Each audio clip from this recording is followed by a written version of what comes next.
Today we're talking about murex shells that can be found in Eastern America. Murex or rock snails generally have rough or spiny sculpture to their shells, which gets them their name. They're also called dye shells because of a Mediterranean species of murex that was used to make royal purple dye beginning in the 14th century BCE. I always enjoy finding a murex shell, so without further ado, let's get started. The apple murex can be found from North Carolina to Brazil, growing 3 inches big, although around Jamaica it can be found up to 5 inches. Its shell is normally brown to yellow with a spotting of a darker shade. It's a more uncommon find in the Outer Banks and more likely to be found around Florida. The giant eastern murex lives from North Carolina to Texas and grows up to 7 inches big, making it the biggest murex in Eastern America. It's also called the tawny murex, and the shell is normally kind of beat up when it washes up. The lace murex lives in Florida and the West Indies, growing 2 to 3 inches big. It's one of the most desirable finds for Florida shellers for its crystalline sculpture. Young lace murexes are a salmon color, explaining why the adults might have a pinkish tip. The shell is normally white, but may have reddish-brown accents on the frills. The rose murex inhabits South Florida and the West Indies and grows 1.5 inches long. This shell is pink to orange-red and has a longer canal compared to the similarly shaped apple murex. Cabret's murex lives in Florida and the West Indies and grows 3 inches long. Its spines may vary in size and number or may not be present at all. Its canal is twice as long as the rest of the shell when complete and possesses the most prominent spines of the shell. The color is white and it's a rare find in Florida and definitely desired for its striking appearance. The pitted murex lives from North Carolina to the West Indies and grows just shy of 1 inch big. It has a small round aperture and the outside is grayish pink, a robust little shell with forked ridges on its sculpture. Now moving on to the drill murexes. The oyster drill lives from Nova Scotia to Florida and grows 1.25 inches long. This shell gets its name for eating oysters and being quite the nuisance in commercial farming. Its aperture is often purple and its exterior is brownish. This shell will serve as our baseline for describing other drill murexes.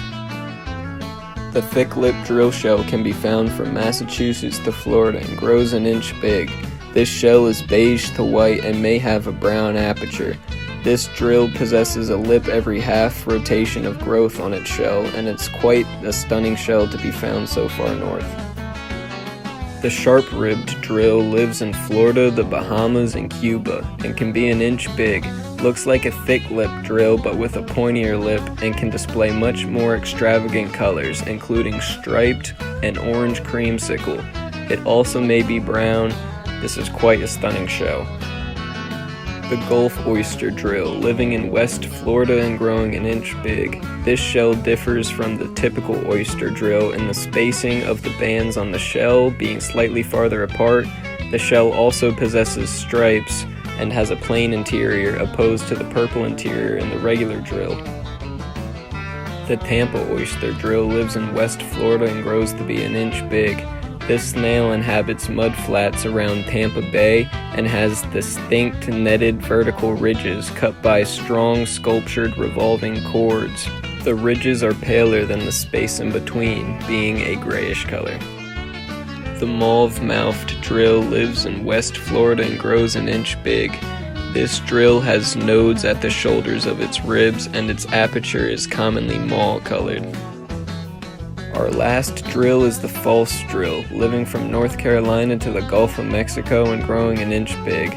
It's also called the ribbed cantharus, very similar to other drills but slightly more angled aperture and there's a wider spacing in the ribs. Since some of these smaller drills are so similar, here's a side-by-side comparison between the mauvemouthed drill, the ribbed cantharus or the false drill, Gulf oyster drill, and finally the pitted murex all the way to the right. Okay, now on to some phase murexes. The dogwinkle starting up north ranges from Canada to Rhode Island and even in Europe. He grows 1.5 inches big and is extremely diverse in color and shape and thickness and stoutness. There's also a version in the North Pacific, the Pacific Northwest dogwinkle, which shows incredible diversity in Puget Sound around Seattle. The Florida rock shell can be found from North Carolina through the Gulf of Mexico and down to Brazil. It grows 2 inches high and has a mottled, blotched brown-on-gray exterior with a pinkish, flesh-colored aperture. Its whorls are more smoothed to the other body whorls, unlike its larger relative. The Hayes rock shell, living the American side of the Gulf and growing 5 inches long. It's bigger and more pointed than the Florida rock shell, with more defined whorls. The color is gray, and it's a good find to come across in Texas. And finally, a fossil member of the murex family. Ecphora grandnera lived during the Miocene epoch and became extinct more than 5 million years ago. Its fossils can be found in the Calvert Formation and St. Mary's Formation in Maryland and Virginia along the Chesapeake. It's Maryland's state fossil, and the shell fossilizes a distinct color compared to the white typical of fossilized shells in the area. The shell has T-shaped ridges along the whorls, being its most distinctive trait. Other Ecphora grandnera specimens have been found in the Duplin, Goose Creek, and Pongo formations in the Carolinas, and the Tamiami Formation in South Florida. There are no living members of the Ecphora genus, making it even more of an intriguing fossil shell. That's all I have to say about murexes for today. Thank you.